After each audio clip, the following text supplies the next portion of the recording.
The Song of the Stones.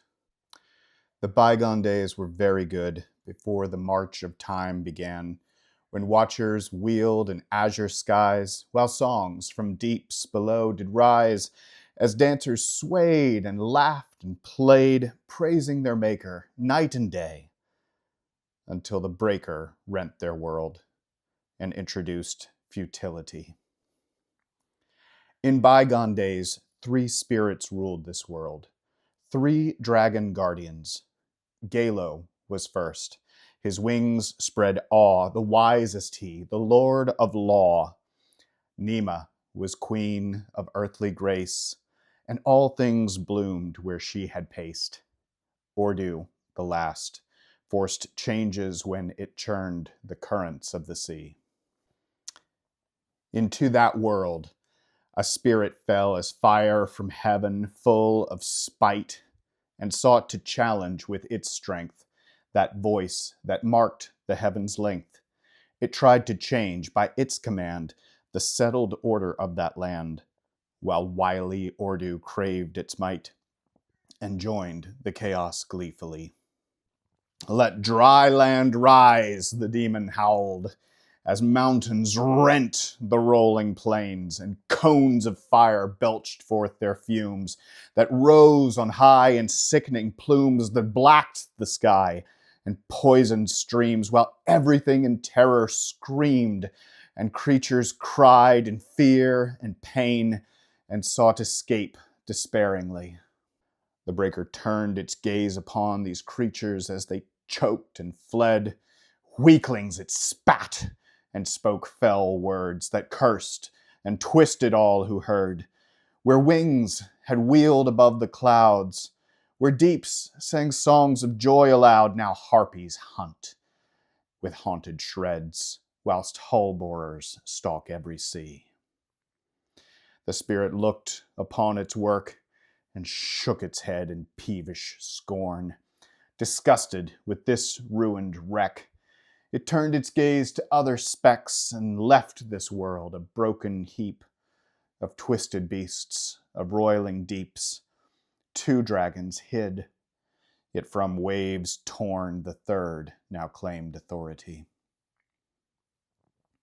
The Maker watched with sadness as this world, once good, was overwhelmed. As innocents were torn apart, their ruin broke their Maker's heart. "It shall be healed," rang the command, and one was chosen, heaven's man, to step into this broken realm, to set it right, to set it free. Into this broken, shattered world he sent his man with potent tools. His charge, to reign and to restore, to heal, to put right as before. Now as this king breaks through dark skies, the dragon of the air arrived to recognize his right to rule, for Galo yields right reverently. Taken aloft on ancient wings, this broken realm's new king looked down. Soaring, he saw his task firsthand. On dragonback he viewed the land where bones of mountains ripped and rent the torn and poisoned continents. Broken, ruined, tainted, drowned. He cried, "This shall not always be." Now the Air Lord sets him down on high plateau, where rivers rend and tear their way through solid stone, while rumbling tremors rock and moan. "Your task is great," his voice was grave, "but to this end I give my aid. In Dragon's claw now glows a gem, heartstone of his authority." The king received the dragon's gift, and with it took the strength of law. "Be still," he told the trembling earth, and at his voice it stilled in awe. Heartstone he set in mountain's heart, where rivers flowed to form a pool. There they were gathered, there were cleansed, then ran released to fill the sea. The king would raise a city here, a source of healing, strength, and rule. But help was scarce, the work was vast, and so for help the king now asked. 7 statues carved he there, the great tusked folk, cat, dog, and bear. some long-eared ones and hardy dwarves, all burrows in which were spirits breathed. With burls to aid, the king began his work to heal his broken realm. He delved a city 7 layers where waterfalls would fill the air with music as they tumbled down through Sephia to flow around the heartstones set in royal helm within the king's sanctuary. An empty world still lay beyond the 7 walls within the hill. So down the river's clean-washed flow, each burrow with eagerness did go. They minded not the poisoned fumes, nor rocks with which their paths were strewn. Their king decreed their world be filled, and so they went most willingly. The city streets stood empty, and the king's steps echoed through his halls. This moment's rest and peace revealed an ache, a loss gone long unhealed. "It is not good to be alone," he murmured as he paced his stones. And so to fill his friendless walls, he then shaped others, made like he. And so alone, yet not alone, he asked the Maker now to take those he had formed and let them dwell with him to share the work as well. "Yes, but not yet," the voice did say. "Though they have life, this is my way. These may now shape, but they won't make until you take authority." And so the Shapers came to be, a folk of gentle, graceful ways. The Burls were glad to meet their kin, yet doubted for their chances in this broken world so full of stones. Yet all were brought before the throne, and at his words, upon that day, got gifts by his authority. To Burl's firstborn he gave the gift to speak with strength to all that live, and with their words to guide their way, all living things the Burls would sway. To Shapers next, he gave the task of forming solids, liquids, gas, of guiding heat, and words did give to shape rough rocks, wind, fire, and sea.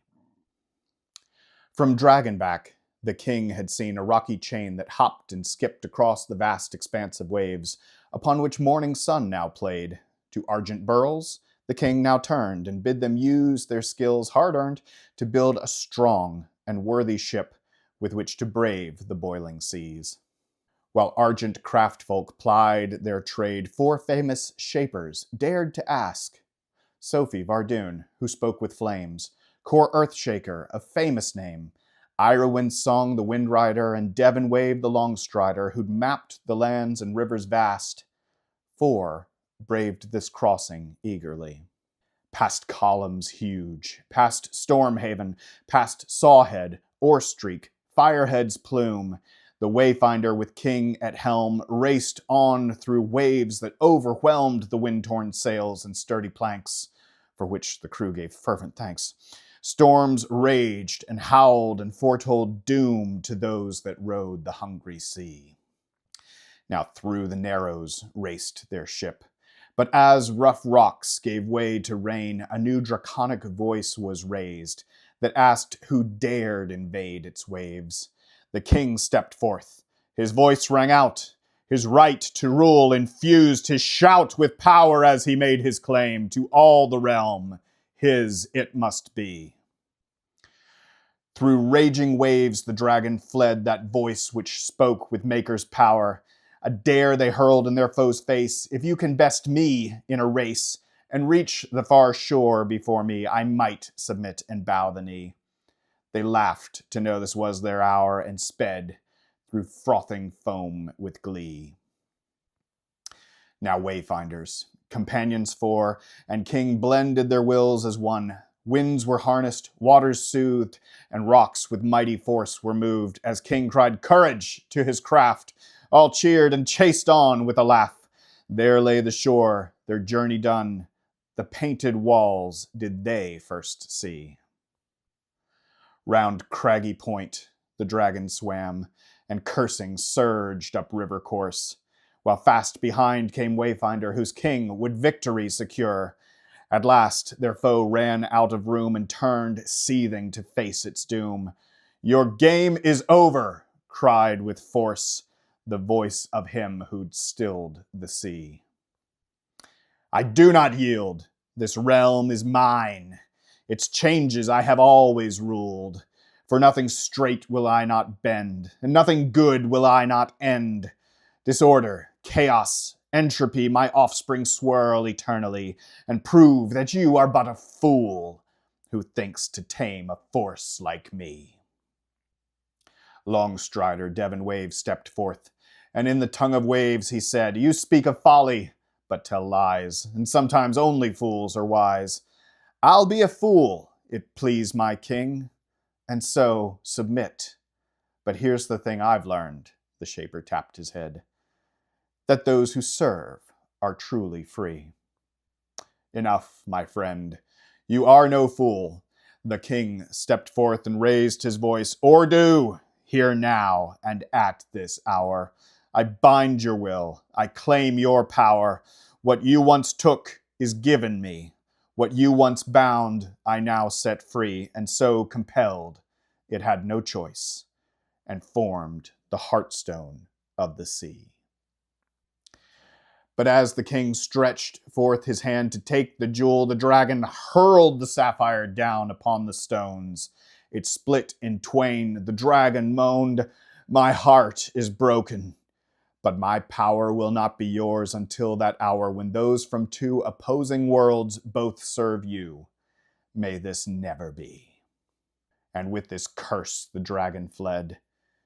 The king and four now stood alone. A second city here we'll build. With shapers shall its halls be filled.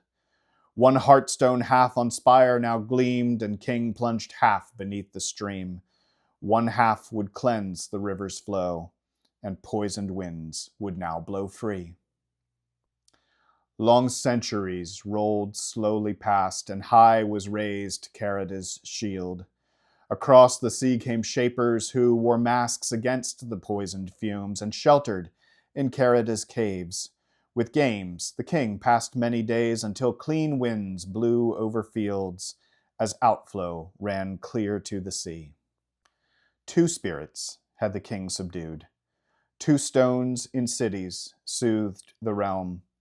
His thoughts now turned upon the last, spirit of life, who in days past had nourished every living thing. To find Queen Nema longed the king, and so he left his royal helm and rode to seek her tirelessly. He rode in secret and in haste, through ruined lands and broken hills, until he saw a flash of green. Then, by a lakeshore, king met queen. With song that had been almost crushed, her faint voice broke that sacred hush. I sense the good that you now will, yet trust has fled, so I must flee. If you would have me bow to you, then track me down and prove your worth. Then off she flew, impossibly, across the land, over the seas. Her trail he lost, save for her steps, in which there now bloomed dragon's breath. He briefly paused to read the earth and rose, and to the chase did speed. Not for a week, nor month, nor year, but over decades ran that chase. Across the breakage, over fens, through all 5 rivers her trail wends, winding until she crossed the waves, and South Realm shreds she boldly braved. Yet Hunter never slacked his pace, until at last he reached the queen. She stopped. Enough. In you I've met one worth my help, who will not rest until this broken realm is healed. Authority I gladly yield. In Dragon's hand now glowed the 3rd heartstone, which she gave with these words, Take this, my king. You pass my test. Then Lady Nema bowed her knee. Thus ends this song of stones, and yet the healing work had but begun. Heartstone in hand, the king now built his tower throne, and from it spilt a wave of such authority that twisted hearts away must flee. From south to north the horde did run, and settled folk felt their fury. The twisted wars, whose tripled waves now broke the peace, and swiftly bring the hordes to Cephia's layered halls. Their heartstone to the foe did fall, but Argent's last stand turned the tide. Then to the last hunt king did ride, in tattered north did bright swords ring, till triumph from the wars brought he. In triumph home the heartstone came, horde banners would no longer fly, its power broken, southward slipped the sea dragon, and into crypts beneath the second city oozed, its power lost, its voice it used, that ancient spirit still was sly. Come, elders, play your game with me. The game began, and with such stakes, the heartstone fragments were the prize. But shapers never could defend against such skill, yet could not end the game. Those few who knew stayed dumb, and Carida did mask become, a masquerade, a web of lies. Who but the king could set them free?